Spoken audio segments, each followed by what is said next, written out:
راستے سے رکاوٹیں ہٹائیں. راستے میں بیٹھنا تو تہذیب سے بیٹھیں, راستے میں بیٹھنا ہے تو نگاہیں جھکا کے بیٹھیں, کسی کے بارے تبصرے کرنے سے گریز کریں, خاموشی اختیار کریں تو وہ بولنے سے بہتر ہے. اللہ کے پیغمبر نے ایک بار اپنے صحابہ اکرام کے ساتھ بات کی. فرمایا میرے صحابہ, آپ چوکوں میں بیٹھ جاتے ہیں, گلیوں میں بیٹھ جاتے ہیں, آپ نہ بیٹھا کریں. صحابہ کرام نے عرض کہ اللہ کا پیغمبر ہمارا گزارا نہیں ہوتا کہ بے شمار ایسے معاملات جو ہم نے طے کرنے ہوتے ہیں چوک میں بیٹھ کے, تو ہمارا نظام نہیں چلتا اس کے بغیر, ہم کیا کریں. فرمایا اگر آپ لوگ چوک میں بیٹھنا بند نہیں کر سکتے, کوئی مجبوری ہے آپ کی, تو چوکوں کے حق ادا کیا کریں. صحابہ کرام نے عرض کہ اللہ کے پیغمبر فرمایا حق الطریق, راستے کا حق کیا ہو سکتا ہے. تو نبی علیہ السلام نے راستے کے 4 حقوق بیان کیے. سب سے پہلا غض البصر.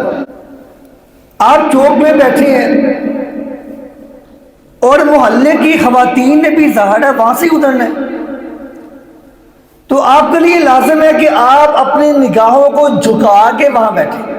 یہ کس لیے کہا نبی علیہ السلام نے کہ پہلا اصول یہ ہے کہ آپ چوک میں بیٹھے ہیں, کسی راستے میں بیٹھے ہیں, تو غض البصر اپنی نگاہوں کو جھکا لیں. وکف الاذی عن الطریق. راستے میں بیٹھے ہیں, آپ دیکھیں کہ راستے میں کوئی پتھر پڑا ہے, اس کو ہٹا دیں. راستے میں کوئی کچرا ہے, کوئی کیچڑ ہے, کوئی وہاں سے گر سکتا ہے, اس کو صاف کر دیں. راستے میں کوئی گٹر کا ڈھکن کھلا ہوا ہے, وہاں کوئی اندر گر سکتا ہے, اس کا ڈھکن بنوا کے اس کے اوپر رکھوا دیں. یہ راستے میں کوئی ایسی چیز, کوئی کانٹے دار کوئی شاخ پڑی ہے, کوئی لکڑی کا ٹکڑا پڑا ہے جس سے پتہ ہے کہ کوئی گر سکتا ہے, کسی کی چوٹ لگ سکتی ہے, اس کو ہٹانا لازم ہے اس شخص کے لیے جو چوک پہ بیٹھتا ہے. اور نبی علیہ السلام نے ایک مرتبہ کیا فرمایا, فرمایا ایک صحابی گزر رہا تھا, اس نے دیکھا کہ راستے میں ایک کانٹے دار شاخ پڑی ہوئی ہے, لکڑی پڑی ہوئی ہے.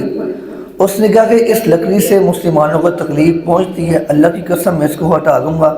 اس نے اس کو ہٹا دیا. صحیح بخاری کی روایت ہے, اللہ نے اس کو لکڑی کا ٹکڑا ہٹانے کی وجہ سے اللہ نے اس کے لیے جنت کو واجب کر دیا. اے چھوٹی سی گل, چھوٹی سی گل, اماطۃ الاذی عن الطریق, راستے سے رکاوٹ ہٹانا, تکلیف سے چیز کو ہٹانا, اللہ کے پیغمبر فرماتے ہیں اس کے لیے اللہ نے جنت کو واجب کر دیا ہے. اور نبی علیہ السلام نے جب راستے کے حقوق بیان کیے تو اللہ کے پیغمبر نے فرمایا اے میرے صحابہ, تیسرا حق یہ ہے اس کا, والامر بالمعروف. اوتھے بہ کے چوڑا مارنیاں, گالاں کرنیاں, جگتا مارنیاں, تے عجیب و عجیب انداز میں بیٹھنا, یہ کوئی طریقہ نہیں ہے. اگر جگتے مارنی ہے, شوئے میرا کرنا ہے, لڈو کھیلنی ہے, تاش کھیلنے, گھر جائے کھیلو. چار دیوار میں بیٹھے یار, ہمیں دین سکھاتا ہے جینے کا سلیقہ, آداب, چوکوں میں چوراہوں میں کیسے بیٹھنا یہ بھی سکھایا. کیا فرمایا میرے صحابہ, والامر بالمعروف. اذان ہو جائے اخوت ہوئی, چلیے نماز پڑھ, نیکی کا حکم دے ایک دوسرے کو, دین کی باتیں کرے وہاں بیٹھ کے, ایک دوسرے کے ساتھ اچھائی کی باتیں کرے, والنہی عن المنکر, برائی سے منع کرے اگر چوک میں بیٹھنا ہے. اور اللہ کے پیغمبر نے چوک کے حق ادا کرتے ہوئے ایک بار صحابہ کرام جہاد کے لیے کہیں سفر پہ چلے گئے. یہ سفر ہے جہاد کا, اور جہاد کے سفر پہ جا کے صحابہ کرام نے ایک راستہ تنگ کر دیا, اور اس راستے پہ صحابہ کرام نے کیا کیا, اپنی سواریاں باندھ دی. اور سواریاں باندھ کے نبی علیہ السلام کو اس کی اطلاع ملی کہ صحابہ نے سواریاں باندھ دی ہیں.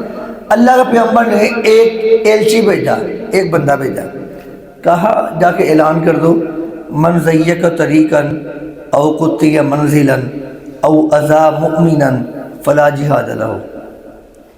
یہ حدیث پاک جنازہ نکال دیتی ہے تمام ان دینی محفلوں کا, مجالس کا, جلسوں کا, کانفرنسز کا, محافل میلاد کا, اور تمام اس محافل نعت کا جو چوکوں میں ہوتی ہیں, جو چوراہوں میں ہوتی ہیں, تمام ان میلوں کا, تمام ان ریلیوں کا, احتجاجی جلسوں کا, جنازہ نکال دیں حدیث پاک کے اللہ کے پیغمبر نے کیا فرمایا من زیّق طریقا او قطع منزلا او عذابهم، ایک حدیث میں آتا ہے جس نے کسی مسلمان کے لیے رستے میں رکاوٹ کھڑی کی اس پہ اللہ کی لعنت ہے۔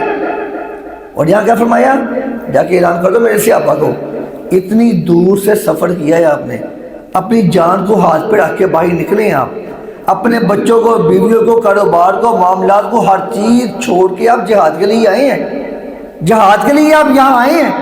اور جس بندے نے راستہ بند کیا یا راستہ تنگ کیا، اندازہ کریں، غور کریں، راستہ بند کیا یا راستہ تنگ کیا، او عذاب مومنہ، یا اس نے کسی مومن کو تکلیف پہنچائی، اذیت پہنچائی، بندہ ادھر لنگ گیا، قربانی دن آ رہے، بعد جانور بندی ہوئے، اگے ٹینٹ لا کے بند کیتا ہے، مرضی دے مارے سارے اتنے دل کیتا، اور ربیع اول چلی ساڑھا وہ صاحب، ہر گلی بند، قربانی آ گئی، ہر گلی بند، جس کا دل کرتا ہے وہ جلسے کے آتا ہے، محفلیں کے آتا ہے، چوک بند کر کے، چوراہے بند کر کے، تنگ کر کے، فرمایا اللہ اس کا جہاد قبول نہیں کرے گا تو کیا ہماری قربانیاں قبول ہو جائیں گی؟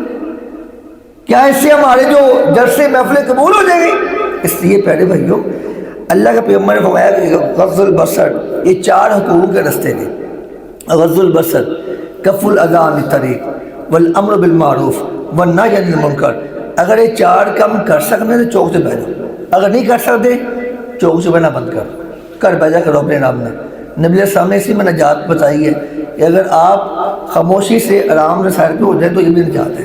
اس لیے راستے بند کرنا، راستے تنگ کرنا، کسی کو تکلیف پہنچانا یا کسی مسلمان کے راستے میں تکلیف کھڑی کرنا، خود پتھر پھینک دینا، خود رکاوٹ کھڑی کر دینا، اس پر اللہ کے پیغمبر نے لعنت ڈالی ہے۔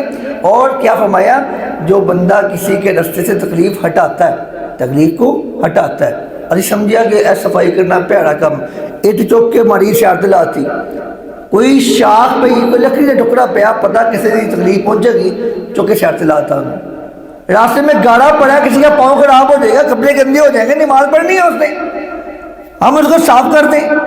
راستے میں کچرا پڑا ہوا ہے، راستے میں کوئی ایسا گاڑا ہے، بارش ہوئی ہے، اگر ہم اس کا اہتمام کر سکیں، یار لوگوں نے گزرنا ہے، ہم اس کو بہتر کر دیں۔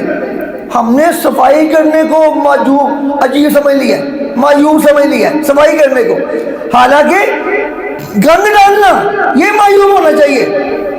ہم دیکھتے ہیں لوگوں کو، کچھ کھادا روڈ تے، میں گڈی، ایک بندہ گڈی جا رہا ہے میرے آگے، میں موٹر سائیکل جا رہا ہے پیچھے، وہ گاڑی پہ جا رہا ہے، وہ اندر گاڑی سے کیلوں کے چھلکے اس نے یوں باہر پھینکے ہے، دوسری بار پھر تھوڑی دیر کے بعد مالٹوں کے چھلکے سے یوں پھینکے۔ میں نے آگے سے اس کو روک لیا، عقل کرو یار، اللہ نے گاڑی دی، اللہ سے عقل بھی مانگو کہ راستے میں صفائی کرو، وہ عظیمت کی علامت ہے، وہ عزت کی علامت ہے، تم گند ڈال رہے ہو۔ اس لیے راستے سے رکاوٹیں ہٹائیں، راستے میں بیٹھنا تو تہذیب سے بیٹھیں، راستے میں بیٹھنا ہے تو نگاہیں جھکا کے بیٹھیں، کسی کے بارے تبصرے کرنے سے گریز کریں، خاموشی اختیار کریں تو وہ بولنے سے بہتر ہے۔ اور امادۃ الاذی عن الطریق صدقہ، اللہ کے پیغمبر فرماتے ہیں راستے سے کسی بھی تکلیف دہ چیز کو ہٹا دینا صدقہ ہے۔ کیا ہے؟ صدقہ ہے۔ اللہ ہمیں عمل کی توفیق عطا فرمائے۔ وما علینا الا البلاغ المبین۔